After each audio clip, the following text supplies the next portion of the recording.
Well, hi, this is Hard Basis. I'm Clint Allen, and if you have been wondering, after AI and robots take our jobs, what are we going to do?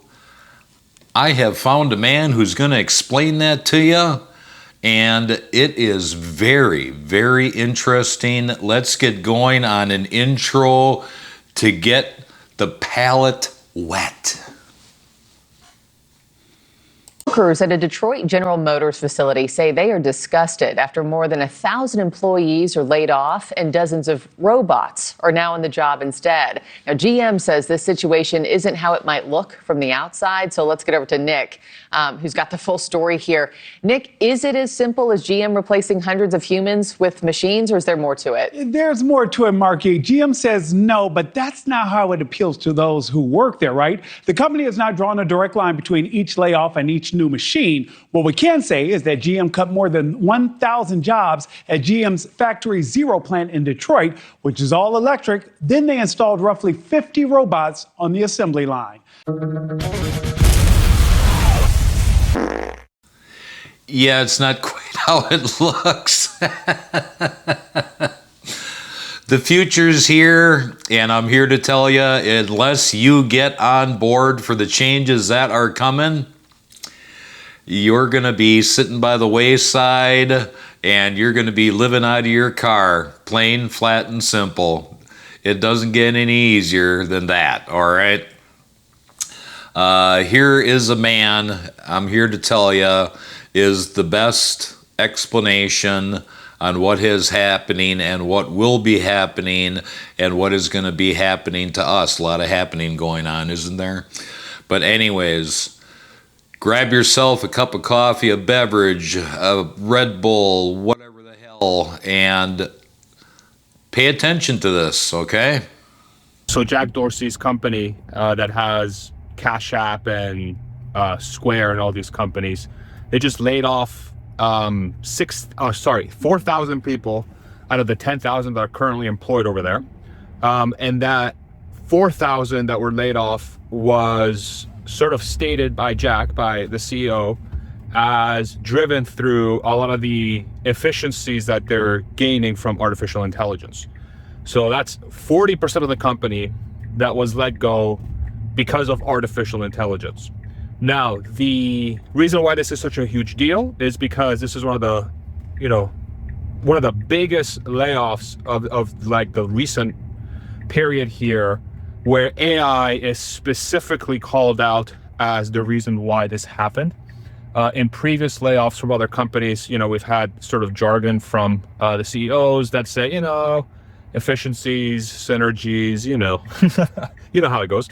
But huge credit to Jack. He was very straightforward and said that this is driven because of the new intelligence tools that we've developed in the company.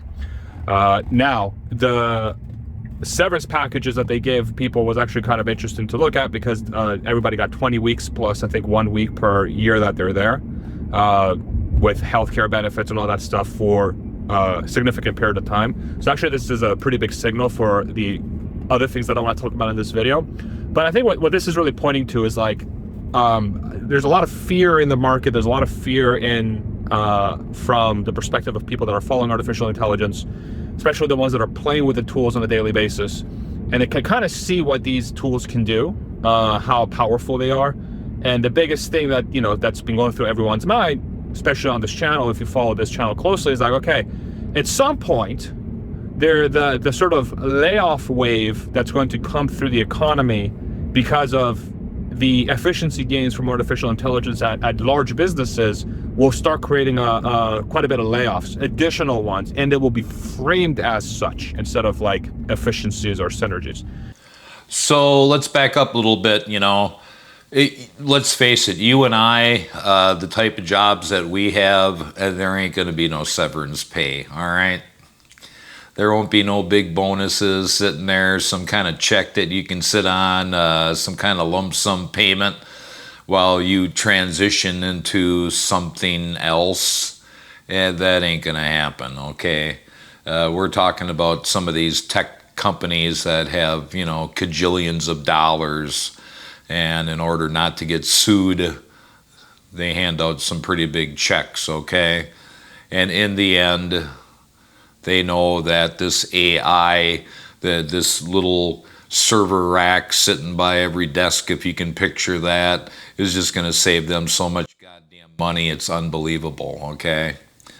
And my gut tells me is that this is the beginning of a wave that's going to ripple through the economy, where we're going to have large companies, so let's say medium to large companies, especially in the software side, like the non-physical world side. So let's call them white collar jobs, you know, primarily behind a computer. Yeah, let's not hold high hopes here either for what I'm seeing. Let's take a look at Amazon. Amazon, you know, we all know Amazon. That company there is putting actual real robots into their warehouses to sort packages, and that is you don't have to have a college education. Hell, you can have a JED, go over by Amazon and get hired in their warehouse. It's a hot job, it's a tough job, it's a constant moving job, it's a hustle job, but it's a job, and those are going by the wayside in the future too. So this belief of, oh, well, you know, being into trade skills, you know, you're always going to have a job. I tell you, basic manufacturing, basic jobs, even those are going to go by the wayside with AI and, you know, computers and robotics, okay? That as these companies begin adopting AI fully, that we're going to start seeing a lot of layoffs. And the reason why is, if you play with these tools can do the job of multiple humans 24/7 at a quality that's much higher than your average human. That's just the truth, okay? And I don't want to sugarcoat it. That's just literally exactly what's happening. So you're going to have companies at the cutting edge that are going to start adopting these tools, and they're going to start deploying them internally. And it's not going to make sense for them to keep people around that used to be doing those jobs, because now they have an AI system that's going to be significantly cheaper at doing those jobs at a much higher quality, doing so 24/7. And that AI agent, whatever you want to call it, that system doesn't require health insurance, doesn't require HR, doesn't require training. You know, you don't have to give it time off. You don't have to deal with human stuff that would, you know, go on with a human. Not saying that's right or wrong. I'm just saying that's just what's happening. And so from a cost perspective, it makes it a no-brainer for a business to adopt AI. It just doesn't. From my own work on my own media stuff that I do, the math that I've come to is that AI, you know, when I deploy AI stuff within my company, it's probably between 1 to 10% of the cost that I would have paid a human for the same exact job. If I do it efficiently, it's closer to 1%. If I do it inefficiently, it's closer to 10%. But even if I do it like a moron, which is often, it's still 10% of the cost I would have paid a human. So if I paid $100 for an AI API for the compute to do the AI thing, I would have still saved $900 because the equivalent human doing that job would have cost $1,000. So that's the kind of math I'm coming to. So exactly. So what's coming up, you know, he's gonna put a rosy picture together, which he's not wrong, okay, coming up here, but let's face it, some of these companies are going to be just push everybody out the door and bring AI and robotics in 100% and screw the economy, okay? They are just 100% profit driven. That's all they care about. More money, more money, more money, more money. And this has the potential to go in two directions, okay? Number one, they're going to realize that it's not going to work. and they're going to have to bring people back, okay? Number two, it's going to have such a mass layoff, people without jobs, and nobody's going to be able to buy anything, okay? Now, he paints a little bit different of a picture here coming up, and that's why I wanted to show you this, but I don't see anything good coming from this at all. This is going to backfire in a huge way. And I'm also kind of wondering, you know, the United States, I believe, has, I think I've heard 5,000 data centers already, and they want to double that. United States is going to end up having 10,000 data centers, and other countries only have 500 to 1,000. What? I don't know. Tell me down in the comments where the hell that makes sense. What's the game plan there? So what I think is going to happen now moving forward is that you're going to have companies that are going to start adopting this, and they're going to push the companies that aren't doing this to start doing so as well. So we're going to see this competitive pressure, this massive competitive pressure that's going to filter through the economy, that's going to force companies that are not adopting AI to adopt AI. And the reason why is because companies that adopt AI, just based on the method I just went through, companies that adopt AI massively lower their costs. And by lowering their costs, you can offer your products for cheaper while making the same amount of money.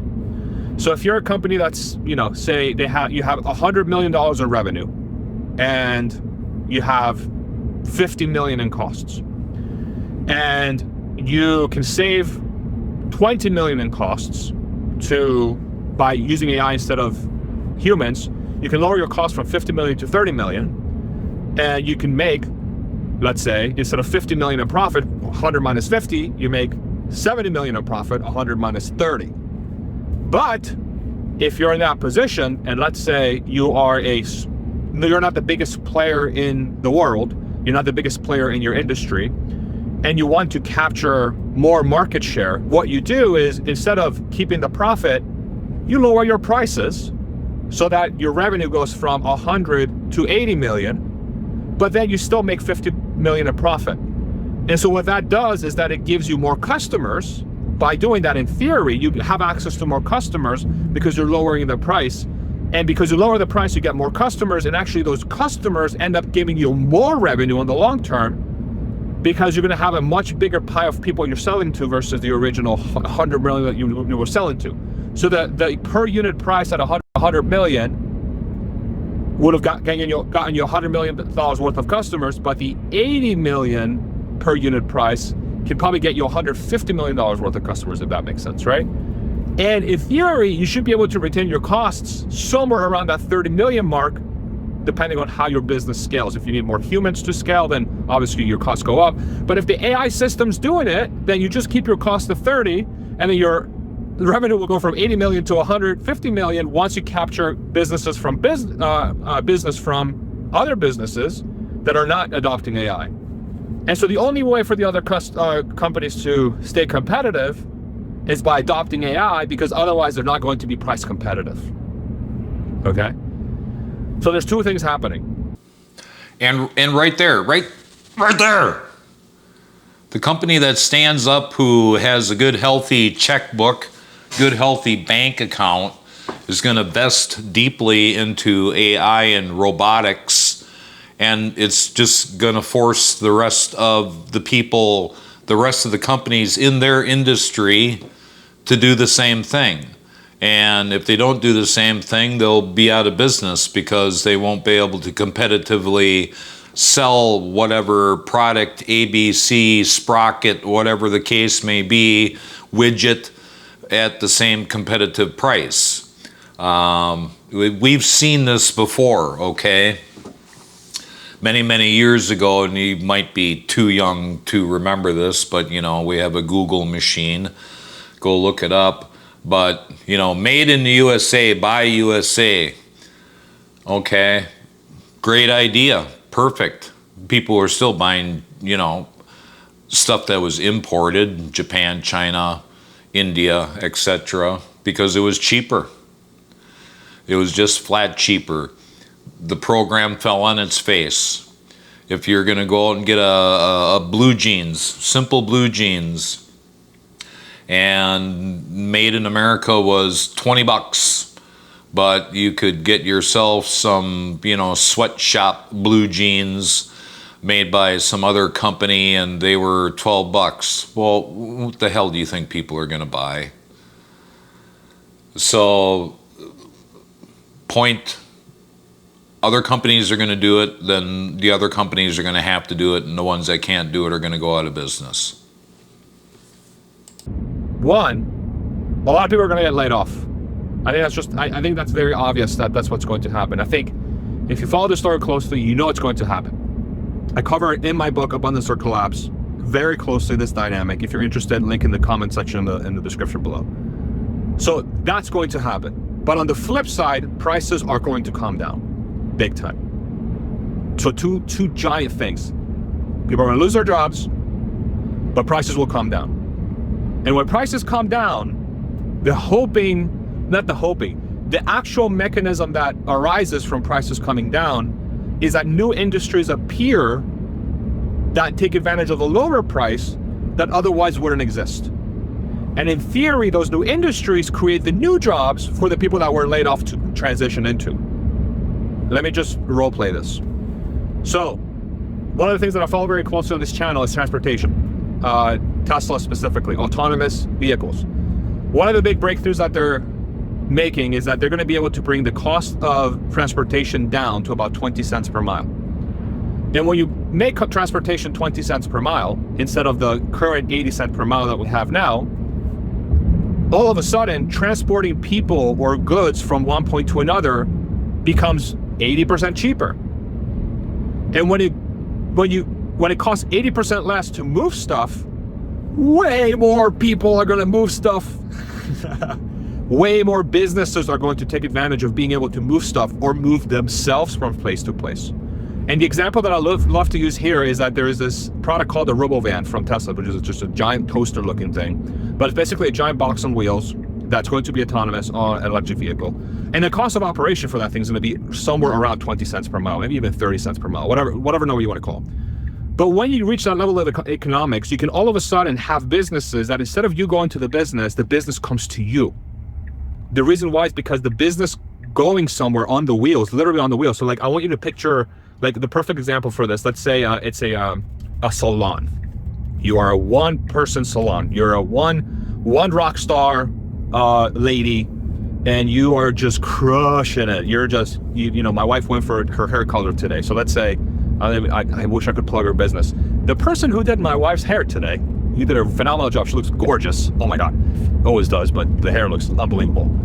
All of a sudden, with this new business case, she could, in theory, purchase a RoboVan or rent a RoboVan, whatever you call it. And instead of having a business in a place where she's paying $2,000, $3,000 a month in lease for this place, she can have this box on wheels, outfitted as a salon, and then that salon on wheels will just drive itself to the customer, and all her equipment will be in there. And she doesn't even have to drive. I don't know about that, okay? Where I live, okay, and I can't speak for the whole country, but where I live, people have tried this. They've tried mobile dog grooming. They've tried mobile mechanics. I have actually seen somebody try to have a mobile hair cutting business. Didn't even last the first year.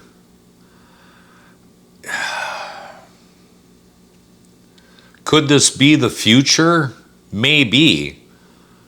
But the way we're currently programmed, we don't really do this, okay? So it would have to be large corporations that knew that they were going to lose money in the first few years, mass adopting it throughout the whole United States, okay? And then, then kind of making it so this is the norm. And I don't know about that. I don't know. And she just goes from spot to spot. Okay?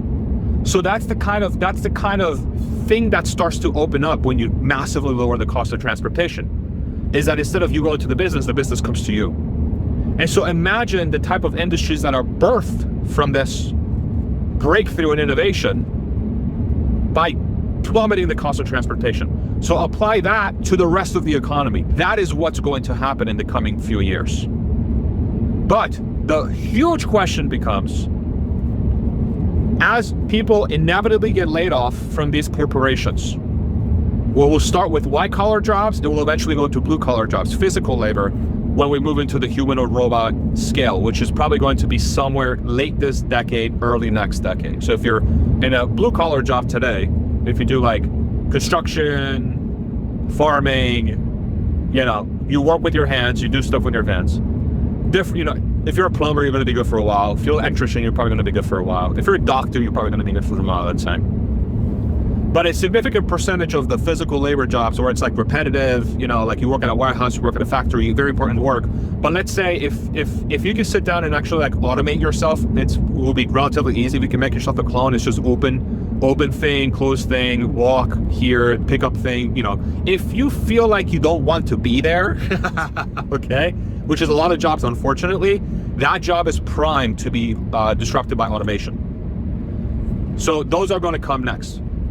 So the huge thing that we have to look out for is, as this AI thing barrels through the economy, which will dramatically lower costs, which is really good for people that have jobs, how will society create the new jobs for these folks to transition into, or they can build their own businesses by leveraging AI, okay? How fast is that going to happen? Because what's becoming obvious now is that the train, the layoff train, it's gone. Okay, it has left the station. It's going at 200 miles an hour. What was the name of this freaking company? I don't even remember the name of the company anymore. Jack Dorsey's company with Square and Cash App and all that stuff. That was the first stop, and it just barreled right through it. And there's probably like 1 million other stops, and this train is not slowing down. So the question becomes, who are the next companies that are going to do that? What are the professions that are going to be impacted by it? And what are we doing as a society to have the jobs on the other side? How much government interference is needed to ensure the floor doesn't fall out of the economy? If you're somebody who is a capital owner, if you're somebody who is an investor and you're invested in these companies that are doing the disruption, like your Squares and your Cash Apps and these types of companies, the unfortunate reality for the people that don't have capital is that these people are going to make an absolute freaking killing. And the reason why is because when you own these companies, they're going to be able to have either more profits or more customers because they're adopting AI. But we can't run out of customers. If you lay off too many people, we run out of customers. Okay? I hope I'm painting a very clear picture for those that might. Point in case, that this AI thing is going to run over the employment. It's just going to completely wipe out employment. And who's going to be there to buy stuff? These companies are going to think about profit first. Just like the government with their corruption and their fraud and the crap that they pull. All they care about is themselves, period. And after they cause a complete frickin' disaster, just like what has happened in Iran, at a time that We didn't need this at all. Even if you're making a lot of money right now and you're able to survive all of these massive increases due to inflation, it's still costing you more. Every day, everything is costing you more. And for the poor person who just didn't have, who was barely hanging on to the edge of the roof, is now falling off because inflation is just through the damn roof because of poor decisions by our government and big corporate profit. Be following this loosely or kind of closely. You know, this video for me is sort of like, it helps me think it out loud what the dynamic that is happening. But just, man, don't be complacent. That is my best piece of advice for you right now. Like, regardless of where you are, if you're a capital owner, if you're not a capital owner, if you're a college student, if you're just leaving college, if you are young, if you're old, this is the most disruptive time. It feels like, I mean, I'm 39 years old. What the hell am I even saying? I haven't been around that long. But based on the shit that I've read about history, okay, this is one of the most disruptive times in human history. We're making a gigantic change to the foundation of our civilization. And yes, we are, okay? Now, here's the thing that worries me the most, okay, is that the younger generation, and specifically the younger generation that is just fucking stupid, okay? And there's a lot of them out there.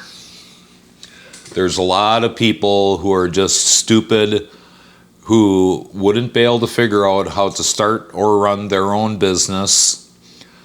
We are going to see a time where McDonald's, Arby's, Wendy's, that's all going to be automated. And that's where all these, you know, stupid people go to work. There's other jobs too, you know, that just stupid people have to work somewhere, and that's all going to be automated robots, all AI. They're screwed. They are 100% screwed. Living in a van down by the river is what it's going to be. By introducing intelligence. And introducing intelligence, what it's going to do is going to massively lower the cost of labor. And the last thing you can do is be complacent. So don't be complacent. Okay? Just don't be complacent. Follow this stuff closely. Think about what your job is in society. If you've ever wanted to build something from scratch, there's no better time than now. If you find that you're in a situation where you don't have that much money, or you don't have that much capital like stocks and stuff, figure out a way to get yourself on the other side of that. Otherwise, you're going to have to depend on government to bail you out. That's just the truth. And I'm not going to sit here and say... And the government is not going to bail you out, okay? But if you think the government's going to be there to support everybody who is going to be unemployed...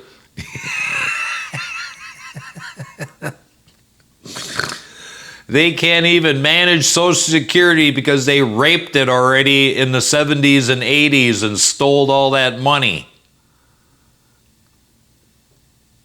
Ain't gonna happen. You'll be living down by a van by the river, fishing for your next meal. And they'll make that illegal. That's right or wrong. That's just what, that's a mechanism that is going to kick in when this inevitably starts flowing through the economy. Okay? If you adopt AI in this day and age, regardless of how you feel, because I know there's a lot of like, AI is bad for you.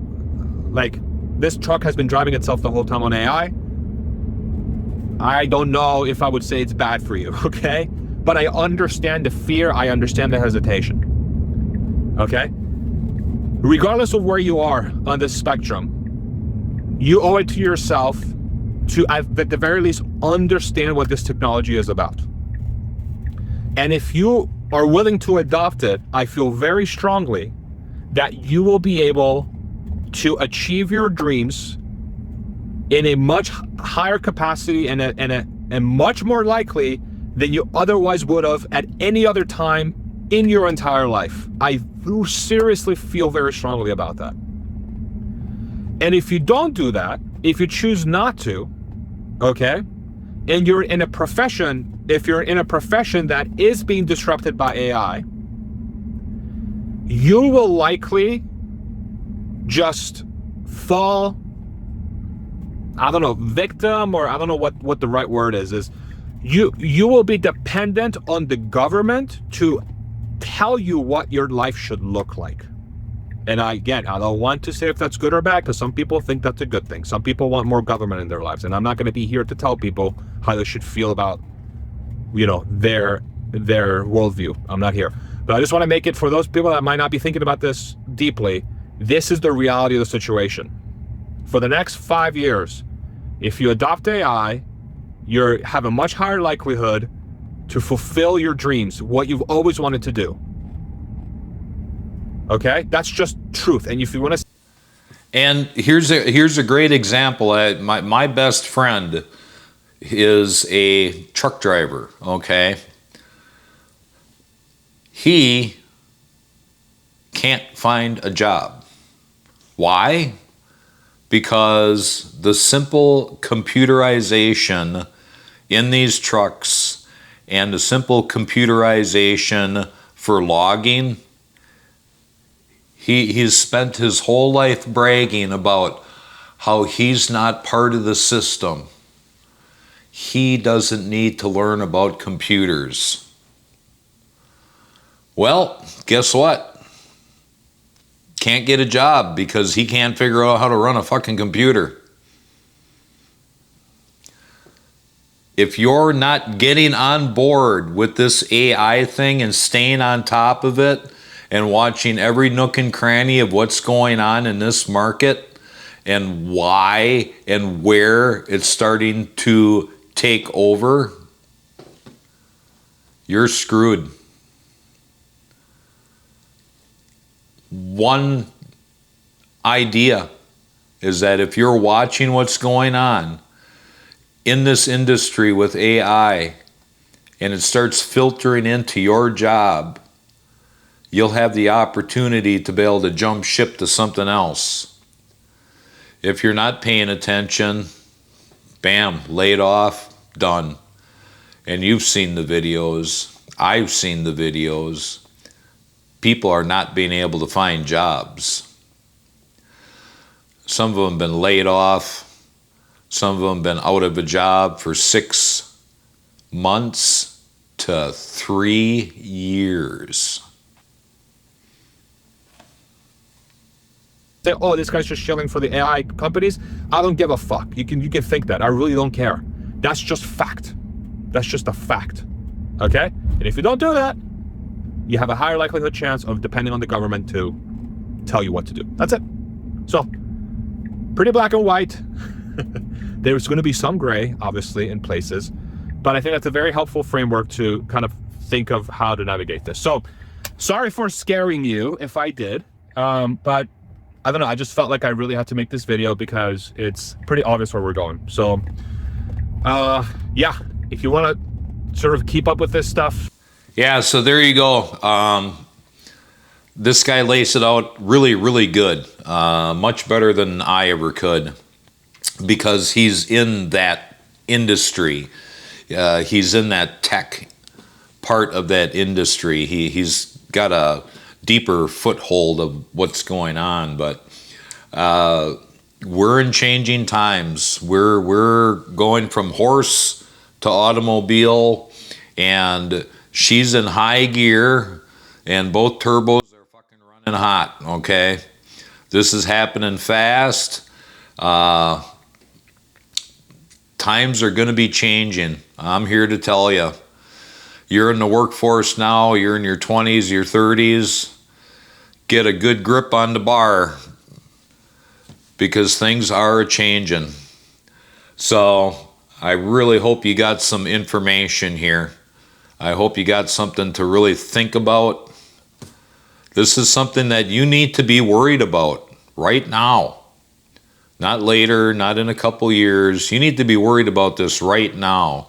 You need to be keeping the scope on as tight as possible, as magnified as possible on your job and the potential of what could be happening to your job. So we'll see you on the next one.